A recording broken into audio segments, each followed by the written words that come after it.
ఈ రాత్రి వేళ హృదయపూర్వకంగా ప్రభువుకి కృతజ్ఞతాస్తుతులు చెల్లిస్తున్నాను. కుడి వచ్చిన మీ అందరికీ నా హృదయపూర్వకమైన వందనాలు. నా తోటి దైవ సేవకులందరికీ ధన్యవాదాలు తెలియజేస్తున్నాను.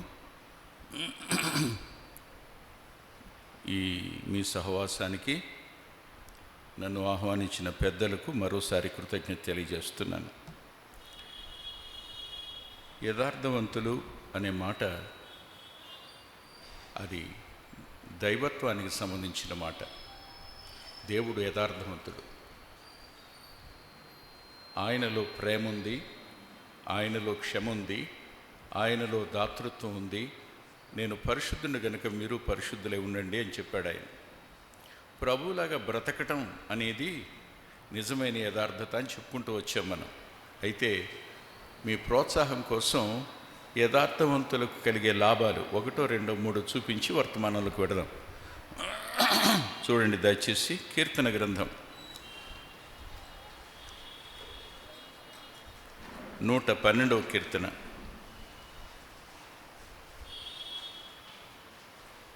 2వ వచనం, 2వ వచనం 2వ భాగం. యథార్థవంతుల వంశపు వారు దీవించబడుదురు. యథార్థవంతుల వంశపు వారు దీవించబడుదురు.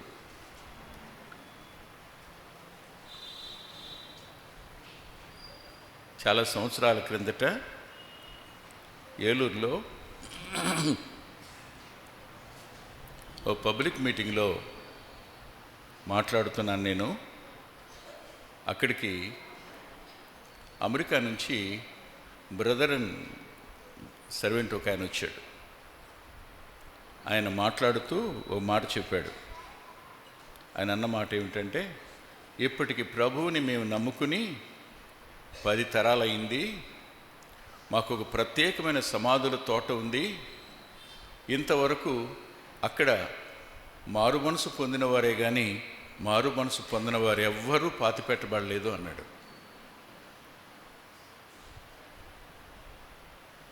What is the real blessing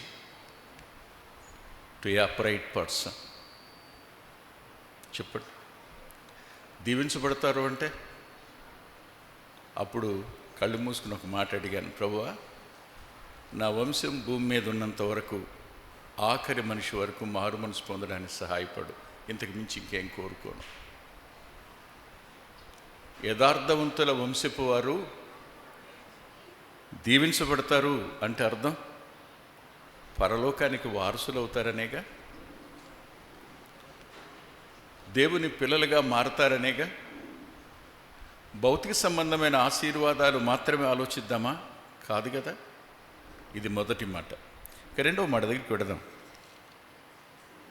సామెతల గ్రంథం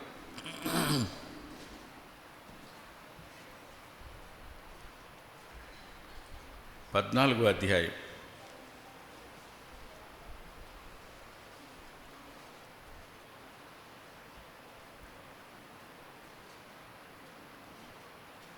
11వ వచనం. యథార్థవంతుల గుడారము వర్ధిల్లును. యథార్థవంతుల గుడారము వర్ధిల్లును. దీవించబడ్డం వేరు, వర్ధిల్లడం వేరు. వర్ధిల్లడం అంటే మీరే చెప్పండి. ఫైనాన్షియల్గానా?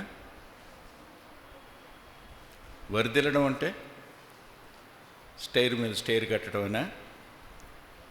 వర్ధిల్లడం అంటే అందరికీ కార్లు ఉండడమేనా? వర్ధిల్లడం అంటే అర్థం ఏమిటి చెప్పనా? వారు ఐక్యతలో వర్ధిల్లుతారు. వారు ప్రేమలో ఐశ్వర్యవంతులవుతారు. ఇంతకంటే వర్ధిల్లటం మరొకటి ఉందా? లేమే ఉండొచ్చు. ప్రేమ ఉంటే అంతకు మించిన వర్ధిల్లిన కుటుంబాలు ఉంటాయా? ఇవాళ ఆస్తులు సంపాదించి పెద్దలు వెళ్ళిపోతే పిల్లలు కొట్టుకు చస్తున్న పరిస్థితులు కదూ. వర్ధిల్లుతున్నట్టు లెక్కేనా? ఆలోచించండి. యథార్థవంతుల గుడారము వర్ధిల్లును అనే మాట నిజానికి ఎంత సంతోషాన్ని ఇస్తుందో చెప్పడానికి వీలు కాదు. దయచేసి మీరు చూడండి, మరో మాట కూడా చూద్దాం. 15వ అధ్యాయం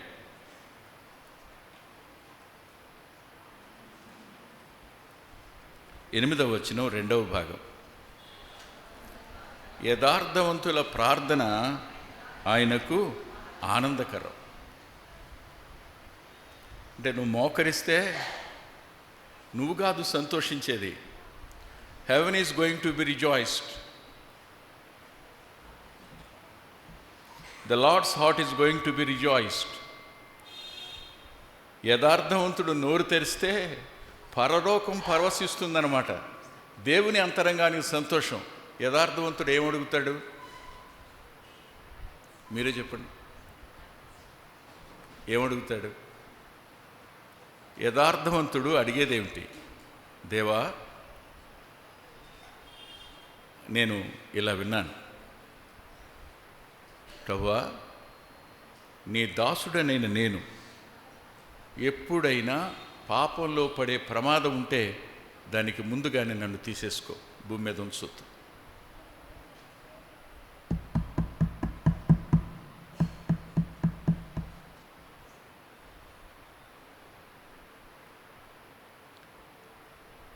దేవుని మనసు ఎలా ఉంటుందో చెప్పండి. How God feels. మాట్లాడండి. ప్రభువా, నా పిల్లలందరూ ఐఏఎస్ అవ్వాలి అని నేను కోరుకోవటంలా, వారందరూ మారు మనసు పొందిన వారై ఉండాలని కోరుకుంటున్నాను. దేనికి రిజాయిస్తావు? దేనికి సంతోషిస్తాడు ఆయన? మాట్లాడండి కదా. యథార్థవంతుల ప్రార్థన ప్రభువుకి ఆనందకరం. ప్రార్థన ఆనందకరం అయితే మరి జీవితం సంగతి ఏమిటి?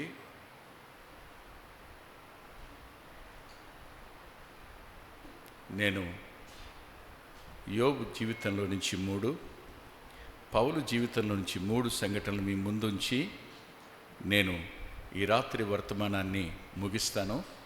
మరలా రేపు అందరం పునరుద్ధాన ఆరాధనలో పాల్పొంపులు పొందాలి.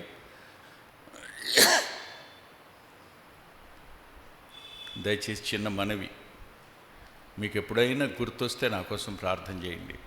ఎప్పుడైనా జ్ఞాపకం వస్తే ఏం చేస్తారో చెప్పనా? మరణం వరకు నమ్మకంగా బ్రతికి చనిపోవాలని ప్రార్థన చేయండి. అంతకుమించి ఇంకేం చేయొద్దు. మరణం వరకు దేవునికి నమ్మకస్తునిగా బ్రతికి చనిపోవాలని ప్రార్థన చేయండి. రండి వెళదాం. యోబు గ్రంథం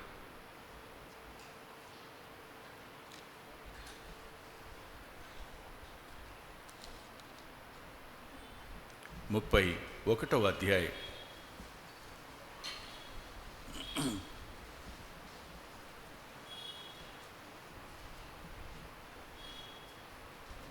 మొదటి వచనం.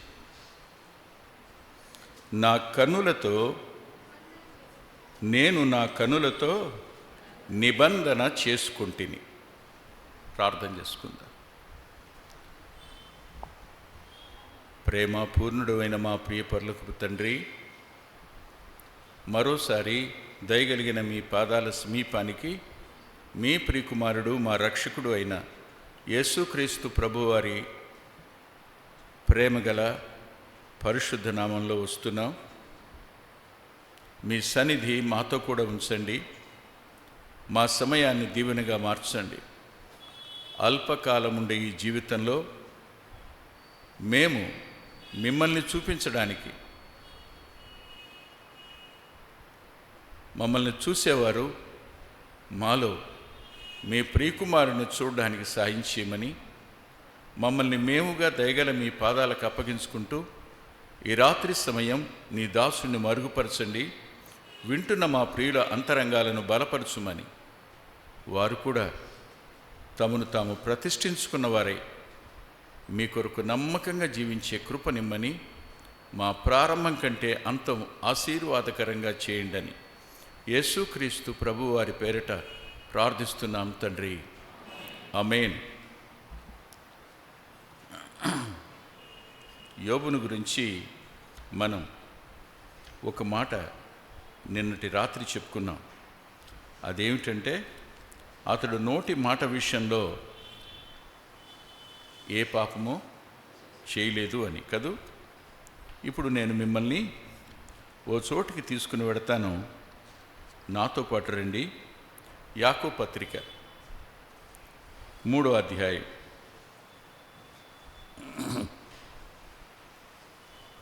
2వ వచనం. అనేక విషయములలో మనమందరము తప్పిపోవచ్చున్నాము. ఎవడైనను మాట యందు తప్పని ఎడల అట్టివాడు లోపము లేనివాడై తన సర్వ శరీరమును స్వాధీనమందుంచుకున్న శక్తి గలవాడుగును. ఇప్పుడు అంటాను, నోటి మాట విషయంలో అతడు పొరపాటు చేయనివాడు, పాపం చేయనివాడు అయినప్పుడు అతని సర్వ శరీరం ఎలా ఉన్నట్టు? మాట్లాడండి. ఎవరు ఆధీనంలో?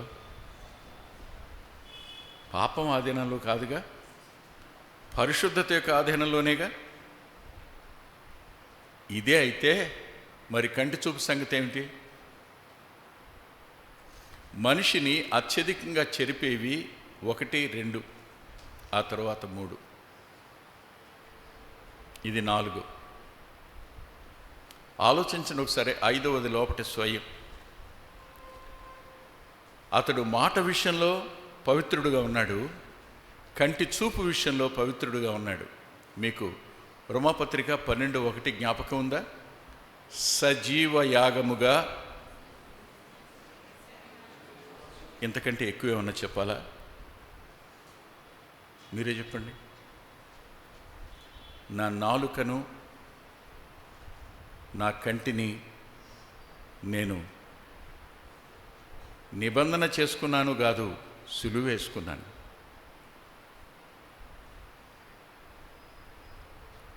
లేదుగా. ఇక్కడి నుంచి బయలుదేరి ఇంటికి వెళ్ళే లోపు సీరియల్ అయిపోద్దామని భయపడేవాళ్ళు, బాధపడేవాళ్ళు ఎంతమంది ఉంటారు ఇక్కడ కదా. నిజంగానే దావీదు అంటాడు, అయ్యా నా కళ్ళను తిప్పివేయి, నేను చూడకుండా అంటాడు. దావీదుకి ఆ అవగాహన ఉంది, యోబుకు ఆ అవగాహన ఉంది. కంటి విషయమై అవగాహన, నాలుక విషయమై అవగాహన యాకోబుకున్నట్టే కంటి చూపు విషయమైన అవగాహన అత్యధికంగా యోబుకున్నట్టు అనిపిస్తుంది. ఆయన పాపం అంటడం ఎలా జరుగుతుందో బహుశా రీసెర్చ్ చేశాడేమో, లేదు దైవిక ప్రత్యక్షతో మనకు తెలియదు. చూడండి ఏమన్నాడు యోబు గ్రంథం 31వ అధ్యాయంలో.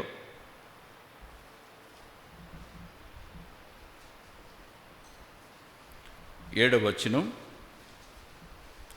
3వ భాగం. నా మనసు నా కన్నులను అనుసరించి సంచరించినడలా. ఆగుతారు క్షణం. నా మనసు నా కనులను అనుసరించి సంచరించినడల. ఇక్కడ కంటికి మనసుకు ఉన్న రిలేషన్ని ఆయన ఎక్స్ప్లెయిన్ చేస్తున్నాడు. మీరు కాలేజీ నుంచి వస్తున్నారు, లేదు ఆఫీసు నుంచి వస్తున్నారు. వస్తూ ఉండగా మీరు మేల్ అనుకోండి, ఫిమేల్ని చూశారు. మీరు ఫిమేల్ అనుకోండి, మేల్ని చూశారు. చూడగానే ఈ వ్యక్తి బాగున్నాడు అనిపించింది అనుకోండి, తప్పేం లేదు. కానీ రెండవసారి తల తిప్పండి. సెకండ్ టైం ఎప్పుడు నువ్వు కను తిప్పావో అప్పుడు మనసు నీ కంటి వెంట ప్రయాణం చేస్తుంది.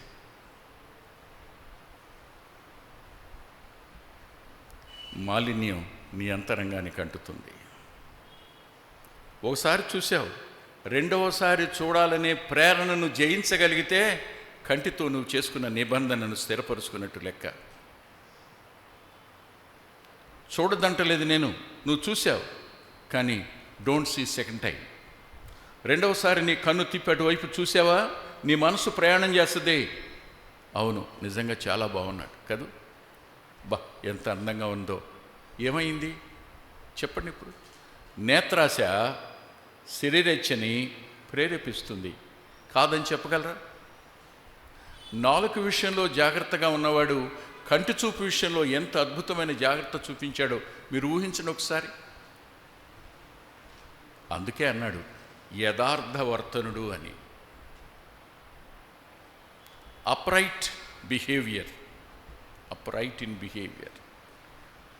వాస్తవానికి మనం మన నోటి మాటతో ఎంత పోగు చేసుకుంటామో చెప్పడానికి లేదు, మన కంటి చూపుతో ఎంత ప్రోగు చేసుకుంటామో చెప్పడానికి వల్లపడదు.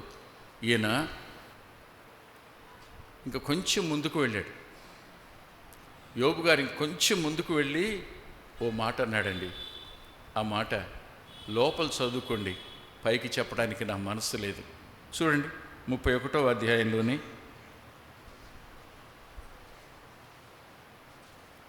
9వ వచనం, 2వ భాగం 10వ వచనం, 1-2 భాగాలు.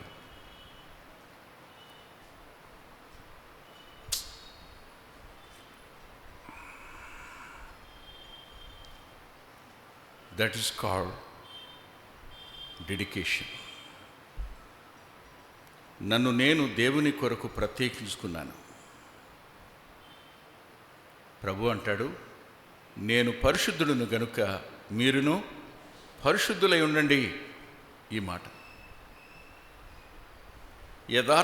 యథార్థత అనేది దైవికమైన లక్షణం అయితే, మన ప్రవర్తన యథార్థంగా ఉండాలి అన్నప్పుడు నా చేతులకు మాలిన్యం ఏదైనా అంటితే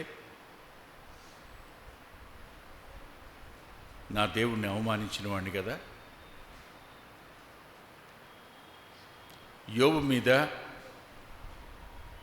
2 మార్లు సవాలు చేసిన అపవాది వాడు 2 మార్లు యోబు చెప్పిన ప్రత్యుత్తరానికి తల వంచుకున్నాడు తప్ప తల ఎత్తుకోలేకపోయినాడు కదూ. ఆఖరి సమయాన దేవుడు ఎప్పుడు యోబుని గురించి సాక్ష్యం చెప్పాడో అప్పుడు మాత్రం ఏమైపోయి ఉంటాడు? ప్రభువుని నమ్ముకోవడం అనగానే అపవాదిని గెలిచినట్టు కదూ.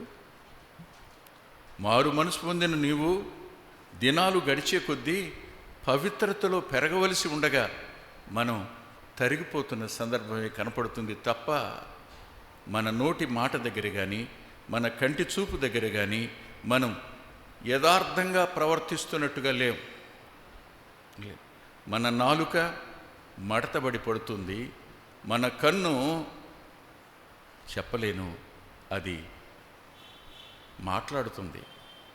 కన్ను చూడ్డానికే, మాట్లాడడానికి కాదు కదా. కానీ కంటితో మాట్లాడే వాళ్ళు ఉంటారు కదా.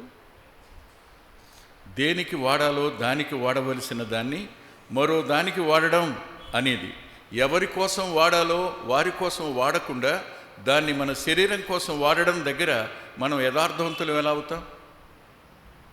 కాలేం కదా. యోబు యథార్థవర్తనుడు అన్న మాట ఒక అద్భుతం. అది ఆయన పరిశుద్ధమైన జీవితం, పరిశుద్ధమైన జీవితం.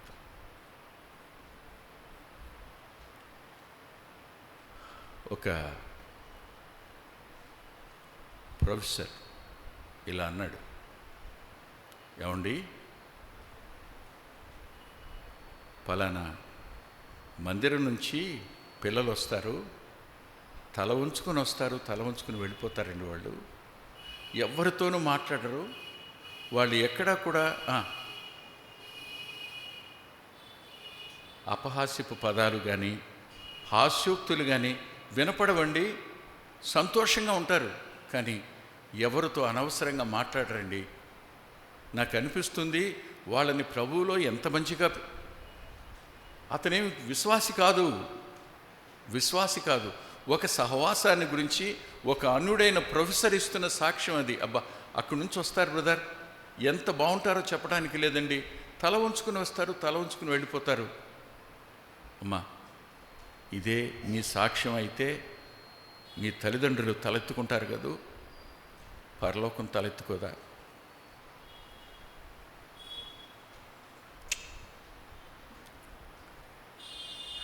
అందుకని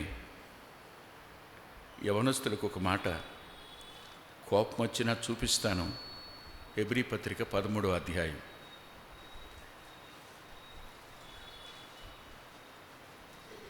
4వ వచనం, 2వ భాగం చదువుకోండి. కామా తరువాత 2వ భాగం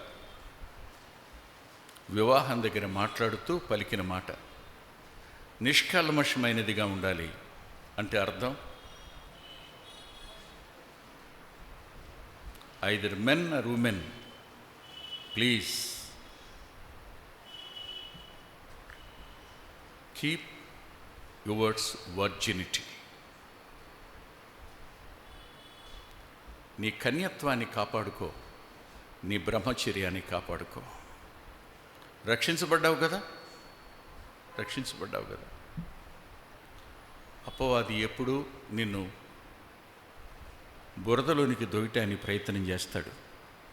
కానీ ప్రాణం పోయినా నేను పాపం చేయనన్న మాట యోబు గారు అంటాడు. ఆయన నన్ను చంపినను నేను యథార్థతను వదలను అంటాడు. ఈ మాట పలికినప్పుడు అపవాది ఏమై ఉంటాడు? నా పిల్లలు చనిపోవడం కాదు, నా ఆస్తి పోవడం కాదు, నా ఆరోగ్యం పోవడం కాదు, ఒకవేళ నన్ను చంపినా సరే నా యథార్థ ప్రవర్తన నేను విడిచిపెట్టను. యథార్థవంతునైన వాని అంతరంగం దేవుని హృదయానికి ఆనందాన్ని కలుగు చేస్తుంది. ఆలోచించండి ఒకసారి. హోలీనెస్ అనేది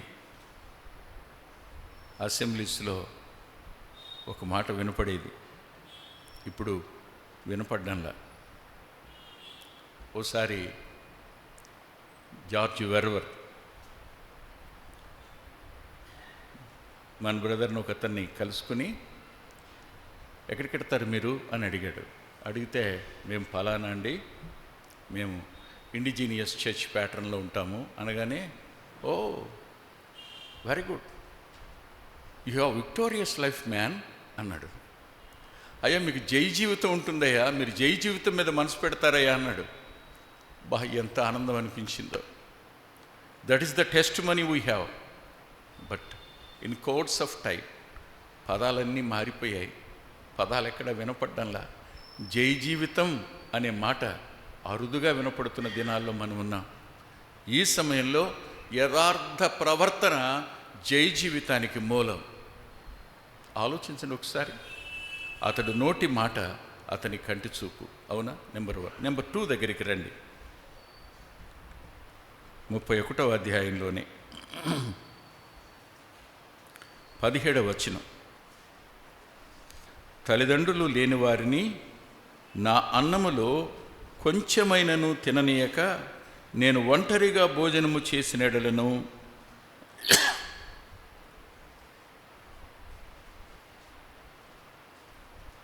21వ వచనం. నా భుజశల్యము దాని గూటి నుండి పడును కాక. చాలా చెప్పాడు. నేను అన్నం తినేటప్పుడు అమ్మా నాన్నలు లేని వాళ్ళు జ్ఞాపకం వస్తారు. వాళ్ళకి పట్టెడన్నం పెట్టకుండా నేను ఎప్పుడు తినలా. God is generous. దేవుడు దాతృత్వం కలిగినవాడు. ఆయన గుప్పిలు విప్పి ప్రతి జీవి కోరికను తీర్చేవాడు. మనమైతే ఇద్దరు ఆడపిల్లలు ఉన్నారనుకోరా, నా చెప్పులు నువ్వు వేసుకున్నావేంటి అంటారు. నా చున్నీ వేసుకుంటుందమ్మా. అరే అక్కకి ఇవ్వడానికే మీకు ఇష్టం ఉండదే, పక్కన వాళ్ళకి ఏమి ఇస్తారా మీరు? పైనుండి మారు మనసు పొందాను, పోయిన సంవత్సరం బాప్తిసం కూడా తీసుకున్నానని చెప్తారు. నో జనరాసిటీ కదా. దాతృత్వం ఎక్కడుంది? దాతృత్వానికి అవకాశం ఎక్కడుంది? ప్రభు ఎంత జనరస్ అంటే కన్నీళ్ళు వస్తాయి. సమస్త సృష్టి ఎవరిది? ఆయనదేనా? ఆకాశ మహాకాశాలు ఎవరివి? ఆయనవేనా? ఆయన అవన్నీ తన కోసం సృజించుకున్నాడా? ఎవరి కోసం? అన్నీ ఇచ్చేశాడు. తనకేం కావాలి? సూర్యుడు కావాలా, చంద్రుడు కావాలా, నక్షత్రాలు కావాలా, ఫలాలు కావాలా, ధాన్యం కావాలా, ఆహారం కావాలా? ఆయనకి అన్నీ మనకే ఇచ్చేసాడుగా. చివరికి ఆయన ధరించిన దేహం రక్తం కూడా మనకే ధారపోసాడుగా. ఏమట్టి పెట్టుకున్నాడు ఆయన? మనమైతే చేతిని వెనక్కి తీసుకునే మనస్తత్వం కలిగిన వాళ్ళం, కానీ చేయి చాపే మనస్తత్వం కలిగిన వాళ్ళం కాం. మన ప్రవర్తన యథార్థ ప్రవర్తన కాదు. ఎవరి ప్రవర్తన యథార్థ ప్రవర్తన అంటే ఎవరు ఇవ్వగలిగిన మనసున్నారో వాళ్ళు మాత్రమే. బాత్తోనే చెప్తున్నాను, నీ తోటి సహోదరుడు ఆకలితో ఉన్నప్పుడు నువ్వు వెళ్ళి అన్నం వండుకో, చలిగా ఉంటే వెళ్ళి చలి కాసుకో అని చెప్తే ఏం ప్రయోజనం అంటాడు యాకోబు గారు. ఇదేగా మనం చేసేది. మనది ఎలాంటి ప్రేమ? మాట్లాడండి. మీకు తెలుసా, రోమన్ కథోలిక్ వాళ్ళు మనల్ని విమర్శిస్తారని మీకు తెలుసా? You are best in love in preaching but no love in action అంటారు వాళ్ళు. మేము క్రియాత్మకమైన ప్రేమ చూపిస్తాం, మీరు ప్రసంగాల్లో ప్రేమ చూపిస్తారంటారు. కాదని చెప్పండి.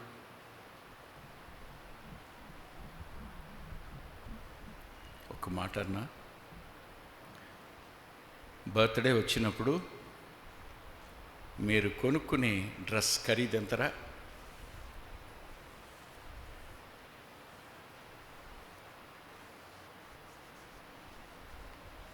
అలుగుతారు కదా, అలగరు.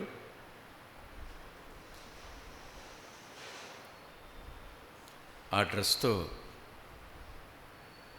సామాన్యమైన 4 డ్రెస్సెస్ వస్తాయి. ఒకటి నువ్వు వేసుకుని ముగ్గురికి ఇవ్వచ్చు కదూ.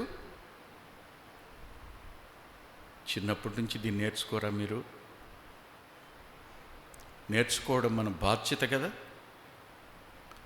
ప్రభువుని ఎరిగిన వారి కుటుంబం కదా. ఆ ఇల్లు మనదా? ఆ ధనం మనదా? ఇచ్చింది దేవుడు కదా. మరి ఆ ఇచ్చే మనస్సు నీకు లేనప్పుడు నేను యథార్థవర్తనుణ్ణి అని చెప్పుకోవడానికి హౌ ఫార్ వీఆర్ రైట్? మనం ఎంతవరకు సరిపోతాం? దుఃఖం అనిపించటంలా? అలా పెట్టకపోతే నా భుజము దాని కూడి నుంచి జారిపోవును గాక అన్నాడు. నేను అలా చూస్తే నా భార్య అన్నాడు. నేను అలా పెట్టకపోతే ఇది అన్నాడు. That shows his commitment for his behaviour. ఆయన ప్రవర్తన కొరకు తాను తీసుకున్న నిర్ణయం, అది ఎంత స్థిరమైన నిర్ణయం ఆలోచించండి ఒకసారి. దేవుడు అందుకే అతడు యథార్థవర్తనుడు అన్నాడు. అపవాది యథార్థవర్తనుడు కాదు. మాట దగ్గర కాదు, క్రియ దగ్గర కాదు, దేని దగ్గర కాదు. నేను మొట్టమొదట యోబు గ్రంథం 1వ అధ్యాయం చదువుతున్నప్పుడు అనుకున్నాను, అనవసరంగా యోబు పేరెత్తి యోబుని కష్టాలు పాలు చేశాడు కదా దేవుడు అనుకున్నా. ఫస్ట్ టైం చదివినప్పుడు అసలు ఆ పేరు ఎత్తకపోతే ఎన్ని తిప్పలు వచ్చాయా? అనవసరంగా నువ్వేగా ఎత్తావు, నా సేవకుడని యోబు సంగతి ఆలోచించావా అన్నావు అనుకున్నా. సంవత్సరాలు గడిచే కొద్దీ అర్థమైంది ఏమిటో తెలుసా? యోబు పేరు ఎత్తగానే అపవాదికి ఒళ్ళు మండిందని. ఎక్కడి నుంచి వెళ్ళి వచ్చాడో దేవుడు చూశాడు, అడిగాడు, ఎక్కడి నుంచి వచ్చావు నువ్వు అని. వాడు అబద్ధం చెప్పడు, నిజం చెప్పడు. అపవాది లక్షణం అది.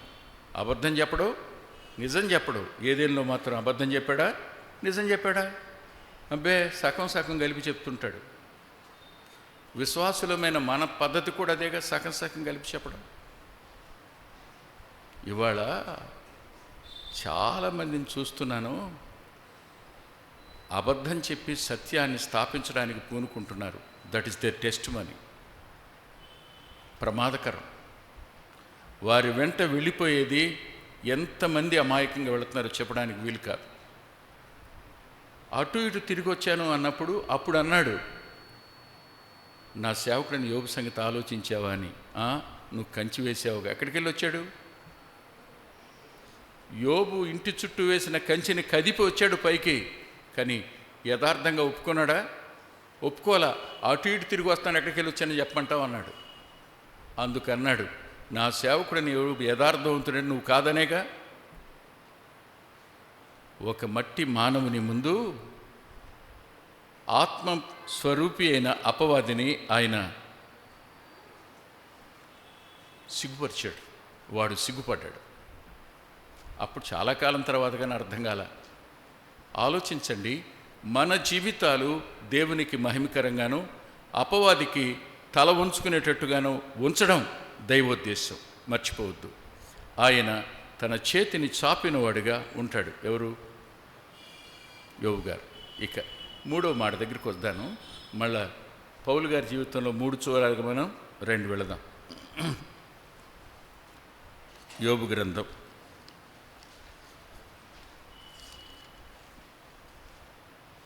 42వ అధ్యాయం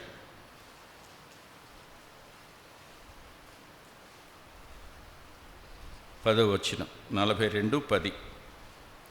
మరియు యోబు తన స్నేహితుల నిమిత్తము ప్రార్థన చేసినప్పుడు యెహోవా అతని క్షేమస్థితిని మరలా అతనికి దయచేసెను. ఇప్పుడు యోబు ఎవరు చెప్తారా మీరు?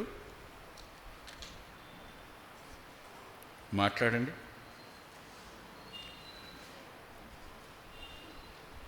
చాలా ఉన్నాయి. నేను నా చేతిని ముద్దు పెట్టుకుని ఎడల అంటాడు.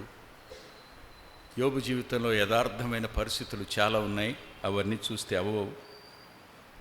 చూడండి, ఒకసారి అతని స్నేహితుల గురించి యోబు అన్న మాటనే జ్ఞాపకం చేసుకుందాం. ఒకసారి వెనక్కి వెళదాం రండి.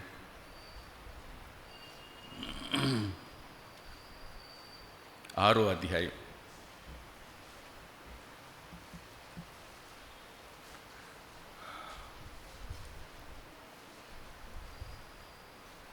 14-15 వచనాలు.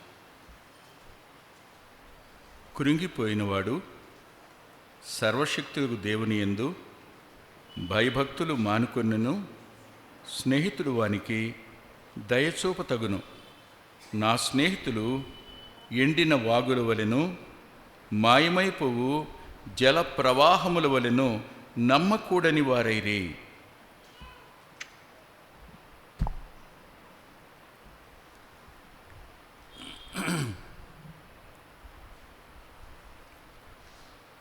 ఎవరో ఒక ఆమె నష్టపోయింది.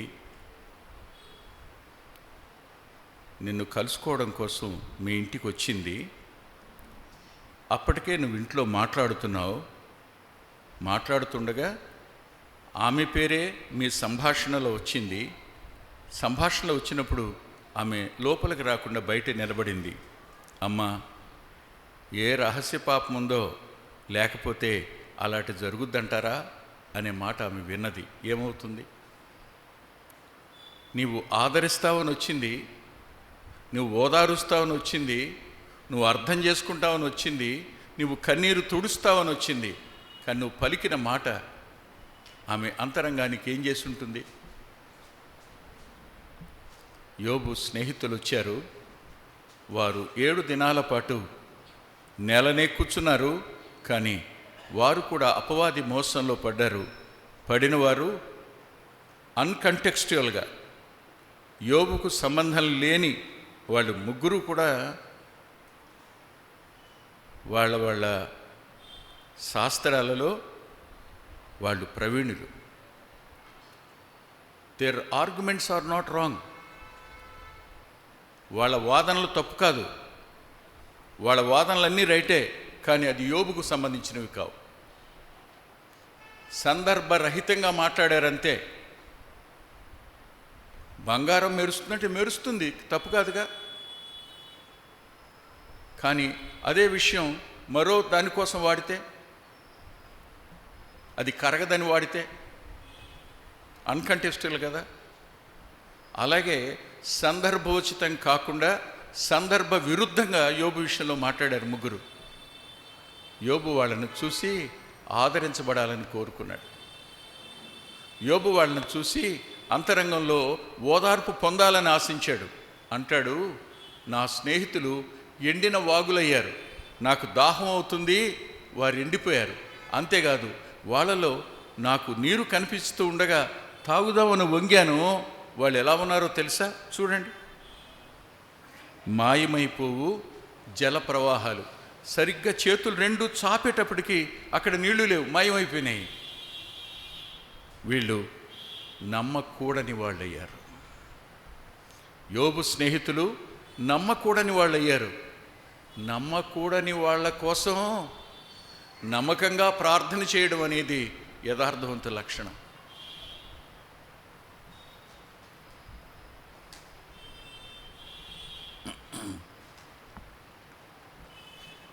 మీరు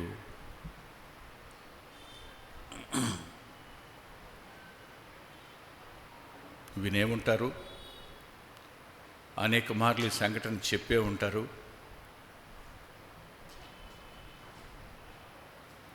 ఒక వ్యక్తి సువార్త ప్రకటిస్తున్నాడు. అతన్ని ఓ రవిడి ఎదుర్కొన్నాడు. ఎదుర్కొని, రేపు మళ్ళీ ఇక్కడికి వచ్చి చెప్పావుంటే చంపేస్తానన్నాడు. మళ్ళా రేపు వచ్చి మళ్ళీ చెప్పాడు. అంతమందిలో చంపితే కుదరదు కదా. రాత్రి అయింది. ఆయన ఉండేటువంటి ప్లేస్కి వెళ్ళాడు. ప్లేస్కి వెళితే అది బంగ్లా. ఆయన ఒక ఫారినర్. సరిగ్గా గుమ్మం దగ్గరలోనే కిటికీ ఉంది. కిటికీ దగ్గర మోకరించున్నాడు, ప్రార్థన చేస్తున్నాడు. సరిగ్గా వెళ్ళగానే ఆయన మనసు చెవి కనపడింది. ఏమిటో తెలుసా? ప్రభువా, నీవెవరో తెలియక రంగయ్య అలా మాట్లాడాడు ప్రభువా, క్షమించు నాయనా, అతనికి ఏ నష్టం జరగనివ్వకు ప్రభువా. అతను కూడా నిన్ను నమ్ముకోవడానికి, అతడు నీ రక్తంలో కడగబడ్డానికి, అతడు నరకం నుండి తప్పించబడడానికి నైనా నువ్వు సాయం చేయమని ప్రార్థన చేస్తున్నాడు. నిలబడిన వాడు నిర్ఘాంతపోయాడు. తలుపు తట్టాడు. తలుపు తీయగానే ఆయన పాదాల మీద పడి లేస్తూ, ఈలాటిదా యేసు ప్రేమ అని పాడాడు. అవును కదా. హింసించే వారి కోసం, మీ శత్రువుల కోసం ప్రార్థన చేయండి అన్నప్పుడు నమ్మకూడని మాయమైపోయే జల ప్రవాహాల వంటి తన స్నేహితుల కోసం ప్రార్థించడం దగ్గర యథార్థమైన ప్రవర్తన ఉంది. అంటే పరలోకానికి అంగీకార యోగ్యమైనది ఏదో అది యథార్థమైన ప్రవర్తన. ఆలోచించండి. ఇప్పుడు మనం ఏమంటాం? అత్తగారు కొంచెం గయ్యాడనుకోండి, ఎప్పుడు చచ్చిపోద్దా అని ప్రార్థన చేస్తారు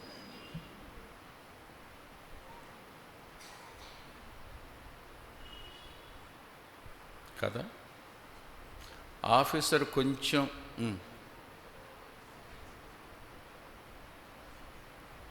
మాట్లాడండి, కొంచెం స్ట్రిక్ట్గా ఉన్నాడు అనుకోండి, ఎప్పుడు ట్రాన్స్ఫర్ అయిపోతాడా అని, లేకపోతే ఎప్పుడు యాంటీ కరప్షన్ వాళ్ళు పట్టుకుంటారని ప్రార్థన చేయటమేగా. మారాలని ప్రార్థన చేయం కదా. ప్రభు నమ్ముకున్న వాళ్ళం అయి ఉండి కూడా వాడికి బుద్ధి రావాలనుకుంటాం, కానీ వాళ్ళు మార్పు రావాలని కోరుకోం. బుద్ధి వస్తుందేంటి? They can manage, but they won't manage God. అన్నిటినీ మేనేజ్ చేయగలడు మనిషి, కానీ దేవుని ఒక్కడే మేనేజ్ చేయలేడు. మారు మనసు పొందాడా అతను దేవునికి చెందినవాడు అవుతాడు. యోబు అలాంటి నమ్మకూడని, నీరు లేని వాగుల వంటి, మాయమైపోవు జల ప్రవాహాల వంటి తన స్నేహితుల కోసం యథార్థంగా ప్రార్థిస్తే అంగీకరిస్తాడా? మనసులో ఒకటి పెట్టుకుని పైకి ఇంకొకటి ప్రార్థన చేస్తే దేవుడు అంగీకరిస్తాడు? మీరు చెప్పండి. నీతిమంతుల ప్రార్థన బహుబలమైంది అంటే అర్థం ఏంటి చెప్పండి? అతడు దేవునికి ఇష్టమైనట్టు ప్రార్థన చేస్తాడు, దేవుని చిత్తమైనట్టు ప్రార్థన చేస్తాడు, దేవుడు కోరినట్టు ప్రార్థన చేస్తాడు. అంతేగాని తన శరీరానికి లోబడడు. యోబులో ఈ మూడంతల యథార్థ ప్రవర్తన కనిపించింది. ఇప్పుడు పౌలు గారి దగ్గరికి వద్దాం, దయచేసి రండి.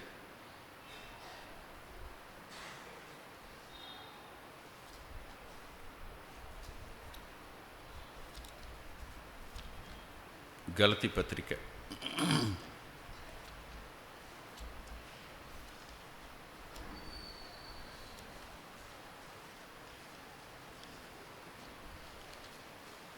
5వ అధ్యాయం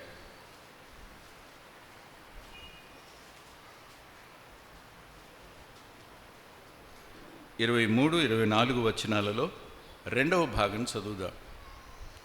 అందరం కలిసి చదువుకుందాం. క్రీస్తు యేసు సంబంధులు శరీరమును దాని ఇచ్చలతోనూ దురాశలతోనూ సిలువ వేసి ఉన్నారు. Is it true? వాస్తవేనా?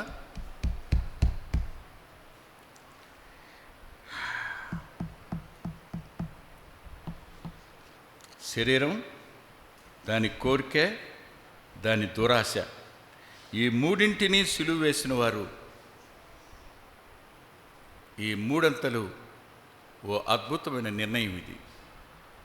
పౌలు గారు చెప్తున్నాడు, ఆయన తాను ఏం చెప్పాడో దాన్ని ఆచరించాడు. దానినే తన ప్రియకుమారుడైన తిమోతికి చెప్తూ అంటాడు. 2వ పత్రిక 3వ అధ్యాయం 22వ వచనంలో, యవనేచ్ఛల నుంచి పారిపో తిమోతి అంటాడు. అంటే అర్థం, పవిత్రంగా ఉండి తిమోతి, నిందరా నీకు, నీ యవనాన్ని బట్టి ఎవ్వడు నిన్ను తృణీకరించనీకు అంటాడు. ఎవరు చెప్పగలరు? ఎవరు చెప్పగలరు? అబద్ధం ఆడొద్దని ఏ తల్లి తన పిల్లలకి చెప్పగలదు? అబద్ధం ఆడనామే, అబద్ధం ఆడేమే, ఆడేవి చెబుదా? ఆడేవి చెప్తే వింటారా పిల్లలు? మరి ఎవరు చెప్పాలి? అవునా? నువ్వు ఆచరించింది ఏదో అది పిల్లలకి చెప్తే వాళ్ళు ఆచరిస్తారు. పౌలుకి తిమోతికి ఉన్న అద్భుతమైన సంబంధం ఏమిటంటే, తిమోతి, నీవు నాలో చూసినది అంటాడు. What you saw in me, నాలో నువ్వేం చూసావో సంఘానికి రాసి అంటాడు. మీరు నాలో ఏం చూశారో అంటాడు. ఆలోచించండి, పౌలులో కనిపించింది సజీవ యాగంగా తన జీవితాన్ని సమర్పించుకోవడం, పవిత్రత, దురాశలను, శరీరేచ్ఛలను, శరీరాన్ని దాని ఇచ్చలతో కూడా సిలువ వేయడం.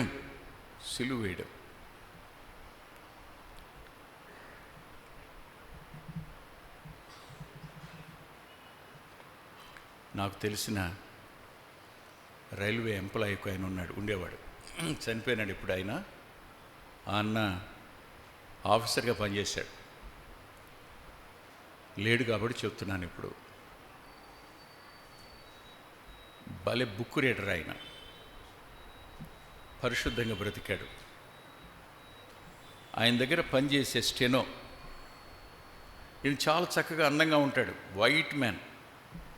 ఆమె చాలా చక్కగా ఉంటుంది. ఒకరోజు వచ్చి అకస్మాత్తుగా ఆయన మీద పడి ఇలా భుజం ఇట పట్టుకుందట.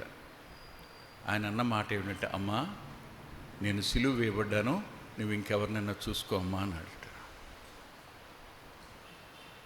నేను సిలువేయబడ్డానమ్మా, సిలువేస్తే నా చేతులు నా దేహం సిలువు కంటుకొట్టుబడ్డాయి, నువ్వు ఇంకొకళ్ళు చూసుకోమ్మా. ఆయన నోటితో ఆయన చెప్పిన మాట. అంతేకాదు ఆఫీసులో ఉన్న వాళ్ళకు కూడా చెప్పిన మాట. సార్, మాటతో కానీ కంటి చూపుతో కానీ ప్రవర్తనలో కానీ ఆఫీసులో ఆయన ఉన్నంత వరకు ఎప్పుడూ ఆయనలో మేము ఇంత చూడలేదు సార్.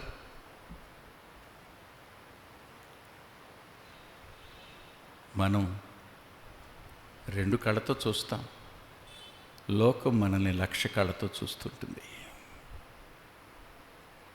ఒకరోజు నీ గురించి లోకం సాక్ష్యం చెప్తుంది, పరలోకం కూడా సాక్ష్యం చెప్తుంది. ఆలోచించండి. పరిశుద్ధత కలిగినటువంటి ప్రవర్తన యథార్థమైన ప్రవర్తన, సత్య సంబంధమైన ప్రవర్తన. ఇది పౌల్లో ఉంది. పౌలు అనే వ్యక్తి ఒక సామాన్యంగా కనిపిస్తున్న వ్యక్తే కాదండి. నేను ప్రభువుని పోలి మీరు అంటే నేను సాహసించి ఓ మాట చెప్పనా? సాహసించి ఒక మాట చెప్తాను, దయచేసి నన్ను అపార్థం చేసుకోవద్దు. Jesus is our supreme model, no doubt. కానీ ఆయన ఎవరు? సంపూర్ణమైన మానవుడే కాదు, సంపూర్ణమైన దేవుడు కూడా. కానీ హూ ఈజ్ పాల్? మానవుడేగా, అవునా? మీకు యోహాను సువార్త 14వ అధ్యాయం గుర్తుందా? 14వ అధ్యాయంలో ప్రభు మాట్లాడుతూ ఓ మాట అంటాడు. ఏమంటాడంటే, మీరు చూడండి, ఎందుకైనా మంచిది. 14వ అధ్యాయం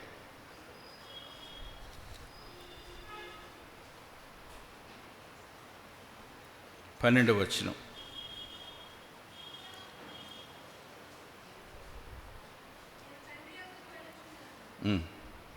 నేను చేయు క్రియలు నా యందు విశ్వాసముంచువాడును చేయును, వాటికంటే మరి గొప్పవియు అతడు చేయును అన్నమాట.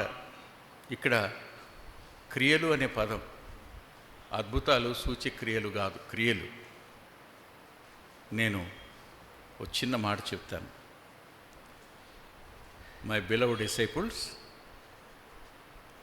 నేను పాప స్వభావం లేనివాడిని, మీరు పాప స్వభావం ఉన్నవాళ్ళు. పాప స్వభావం లేని నేను పాపాన్ని గెలిచాను. పాప స్వభావం ఉన్న మీరు పాపాన్ని గెలుస్తారు. మీరు నాకంటే ఎక్కువ చేసినట్లు లెక్క. కాదని చెప్పగలరా? దైవత్వం యొక్క సర్వ పరిపూర్ణత శరీరాకారంగా ఆయన ఇందు నివసించింది. ఆయన అంటున్నాడు, నాకంటే గొప్ప కార్యాలు క్రియలు మీరు చేస్తారయ్యా అన్నప్పుడు నాకు అనిపించింది ఈ మాట. అవును కదా, ప్రభు నాకంటే గొప్పవంటే ఆయనకంటే 20 మందిని బతికిస్తామనా? నీళ్ల మీద కాకుండా తుఫాను మీద నడుస్తామనా? కాదు. మీ జై జీవితం ఎలా ఉంటుంది అంటే నన్ను పోలి ఉంటుంది. నేను ఎలా బతుకుతాను, మీరు అలా బతుకుతారు. శరీర స్వభావం కలిగి ఉండి మీరు నాలాగా జీవించటం అంటే it is not ordinary Christianity. It seems to be extraordinary Christianity lives like Jesus. ఆ మాట అందుకన్నాడు ఆయన. ఆలోచించిన ఒక క్షణం. పౌలు గారు పరిశుద్ధతను గురించి మాట్లాడాడు. అంతే కదండి, మరో మాట దగ్గర కూడా వెడదాం, టైం అయిపో వస్తుంది. అపోస్తల కార్యాల గ్రంథం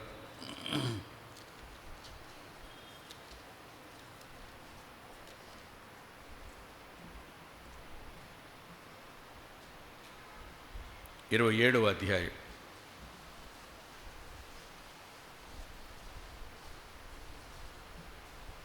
33, 34, 35 వచనాలు అందరం కలిసి చదువుకుందాం.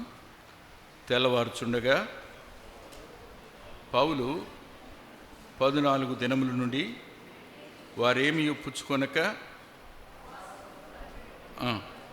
గనుక ఆహారం పుచ్చుకుండని మిమ్మల్ని వేడుకుంటున్నాను. ఇది మీ ప్రాణ రక్షణకు సహాయమగును. మీలో ఎవని తల నుండి అయినను ఒక వెంట్రుకే నశించదని చెప్పుచు ఆహారం పుచ్చుకొనుడని అందరినీ బ్రతిమాలెను. అందరినీ బ్రతిమాలాడట. ఎవరెవరు ఉన్నారు ఈ వాళ్ళలో? శతాధిపతి ఉన్నాడు, 100 మంది సైనికులు ఉన్నారు, ఇంకా ట్రావెలర్స్ ఉన్నారు, జైలర్స్ ఉన్నారు. అంతేకాదు, ఓడ యజమాని ఉన్నాడు, ఓడ నావికుడు ఉన్నాడు. అవునా? వీళ్ళంతా తన మాట విన్నవాళ్ళ? వద్దయ్యా, ఈ ప్రయాణం వద్దు బాబు, ఆగండి అంటే విన్నారా వాళ్ళు? వినలా. నీదే ఉందయ్యా, ఇదిగో అతను అనుభవజ్ఞుడు, నావికుడు కదా, అనుభవ స్వరం, ఆ స్వరానికి మేము ప్రాధాన్యత ఇస్తాం. అతడు అధికార స్వరం, ఓనర్ అతను పోనేమంటున్నాడు, దానికి ప్రాధాన్యత ఇస్తాం. కానీ నీ స్వరానికి ప్రాధాన్యత ఇవ్వాల్సిన అవసరం ఏంటి? అంటే ఓడలో సలహా చెప్పడానికి కూడా అతడు ఏమాత్రం తగినవాడని ఎవ్వరూ అనుకోలే. అలాంటి వ్యక్తి ఇవాళ వాళ్ళ మధ్య నిలబడి వారు అనేక దినాల నుండి తిండి లేని వారుగా ఉన్నారని, ఆకలితో పస్తున్నారని ఎరిగిన వాడై ఉండి వారందరినీ బ్రతిమాలుతున్నాడు. రొట్టె పట్టుకుని బ్రతిమాలడం అనేది అంటే జనరాసిటీ బలవంతం చేస్తుంది. దాతృత్వం తినమని ఎదుటివాడిని చెప్పండి బ్రతిమాలుతుంది. జనరాసిటీ యొక్క డిగ్రీ అది.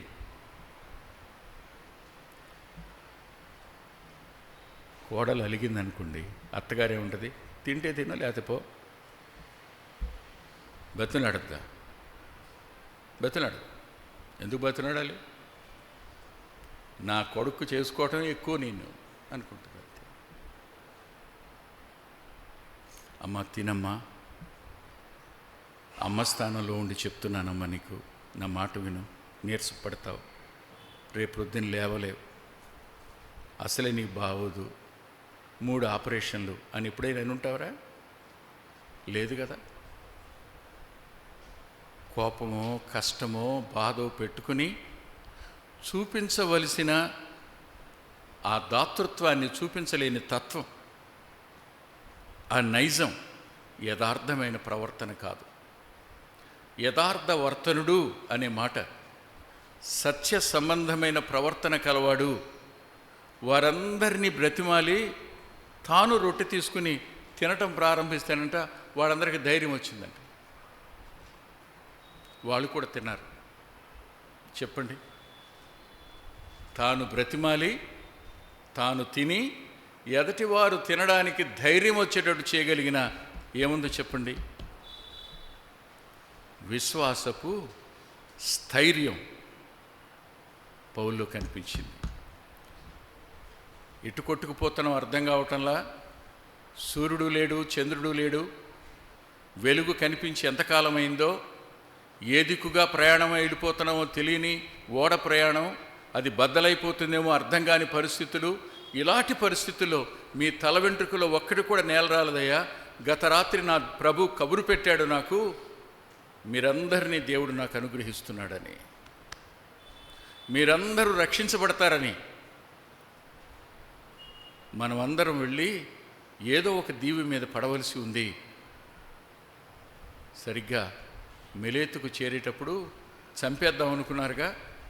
కానీ శతాధిపతికి పౌలు మీద మంచి అభిప్రాయం ఉండి, వద్దొద్దు, సంఖ్యలు తీసేయండి, ఇప్పుడు యజమాని కాదు ఓడబోయింది, నావికుడు కాదు పోయింది, శతాధిపతి కాదు, ఉంటాడో చస్తాడో తెలియనివాడు.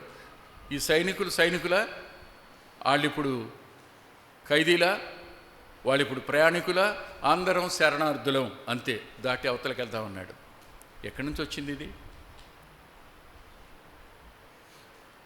యథార్థవర్తనలు వర్ధిల్లుతారు అంటే ఇది కాదా? వారి అంతరంగాలను దైవికమైన ధైర్యం, వారి అంతరంగాలలో దేవుని యెడల విశ్వాసం వ్యాప్తి చెందడం, వర్ధిల్లడం కాదని ఎవరైనా అనగలరా? ఇలాంటి అద్భుతమైన వ్యక్తిత్వం పౌలు గారి జీవితంలో మనం చూస్తాం. ఇది రెండవది. ఇక మూడవది చూడండి, 28వ అధ్యాయం, అపోస్తలుల కార్యాల గ్రంథం 28వ అధ్యాయం 3వ వచనం. అప్పుడు పౌలు మోపెడు పులలేరి నిప్పుల మీద వేయగా, ఆగండి, అందరూ నీళ్ళలోకి దూకారు. ఏదైనా దొంగో కర్రో దొరికితే దాని మీద ఆ ద్వీపానికి చేరారు. అందరూ తడిచిపోయి ఉంటారా? పొడి బట్టలతో ఎవరైనా ఉంటారా? ఓడ మీద ఉన్న వాళ్ళు ఎవరికి కూడా వస్త్రాలు, పొడిగా ఉన్నవాళ్ళు ఎక్కడూ లేరు. అందరూ కట్టుబట్టలతో మెలేతు ద్వీపానికి చేరారు. వాళ్ళని చూసి అక్కడున్న అనాగరికులు, ఆ అడవి ప్రజలు ఓ నెగడు వెలిగించారు. వాళ్ళందరూ కూర్చుని ఉన్నారు. కానీ పౌలు ఒక్కడే లేచాడు. లేచి వెళ్ళి మోపెడు పులలు ఏరుకొచ్చాడంట. తడిచేనా? నీళ్లు కారుతూ ఉండగానేనా? ఎలా?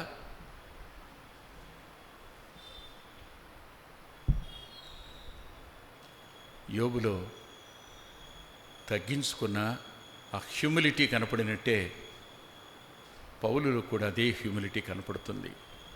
ప్రభువులో అది కనిపించలేదా? ఆయన పరిశుద్ధుడు, ఆయన గుప్పెలు ప్రతి జీవి కోరికే తీర్చేవాడు. మేడగదిలో శిష్యుల పాదాలు కడగడం కోసం క్రిందకు వంగినవాడు. ఆయన చూసిన వారు ఎవరైనా ఆయనలో ఏం చూస్తారు?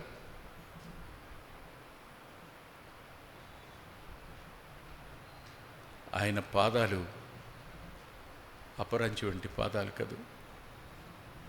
ఆయన పాదాలు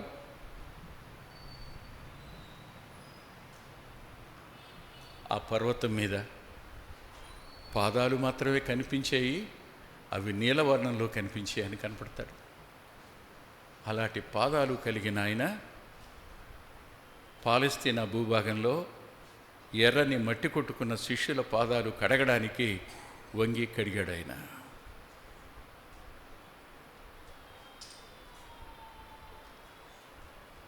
తగ్గించుకోవడం, దీనులం కావడం, ఇవి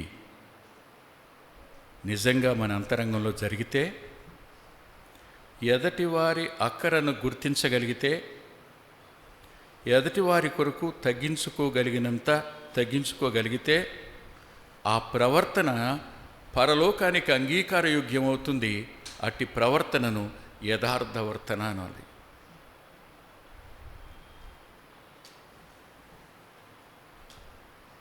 ఇక్కడ అంత జరిగిన తర్వాత ప్రభు అతన్ని ఘనపరచడం మొదలుపెట్టాడు. సర్పం పట్టుకుంది కదా, జాడించాడుగా. లోకం ఎప్పుడు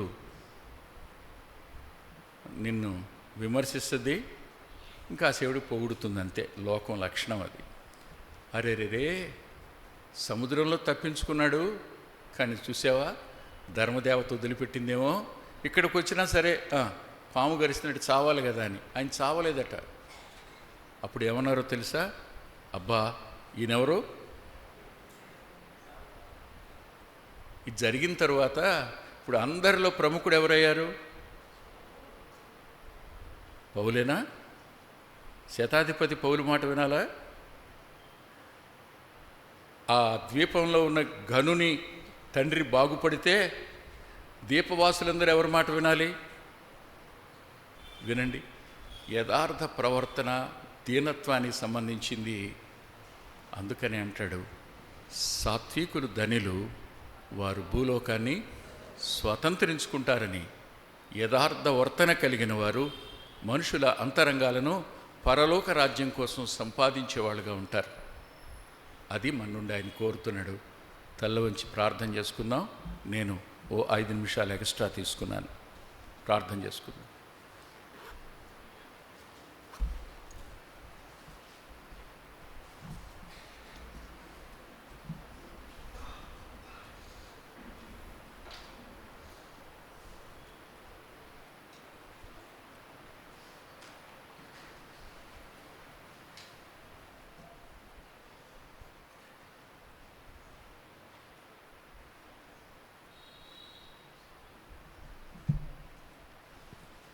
దయచేసి తలను ఉంచండి, కళ్ళు మూయండి. చెప్పబడినటువంటి వాక్య పెరుగులో మన ఆత్మీయ జీవితమును పరీక్ష చేసుకుందాం. దేవుడు ఈ సంవత్సరము మన ఆత్మీయ జీవితాన్ని మెరుగుపరచడానికి చక్కని సంఘ వాగ్దానం ఇచ్చాడు. ఈ సంఘ వాగ్దానంలో భాగంగా మన ఎదుట యోబు యొక్క ఆత్మీయ జీవితం, పౌలు యొక్క ఆత్మీయ జీవితం మన ముందు ఉంచాడు. కనుక మన జీవితంలో ఎలాంటి యథార్థమైన జీవితము కలిగి ఉన్నామో, ఎలాంటి ప్రవర్తన కలిగి ఉన్నామో, ఏ పరిస్థితిలో మనము తప్పిపోయామో ఆ విషయాలు సరిచేసుకున్న వారమై, చక్కదిద్దుకున్న వారమై మన ఆత్మీయ జీవితాన్ని మెరుగుపరుచుకుందాం. ఈ సమయంలో మన మధ్య ఉన్నటువంటి మన ప్రియులు మరియన్న గారు వచ్చి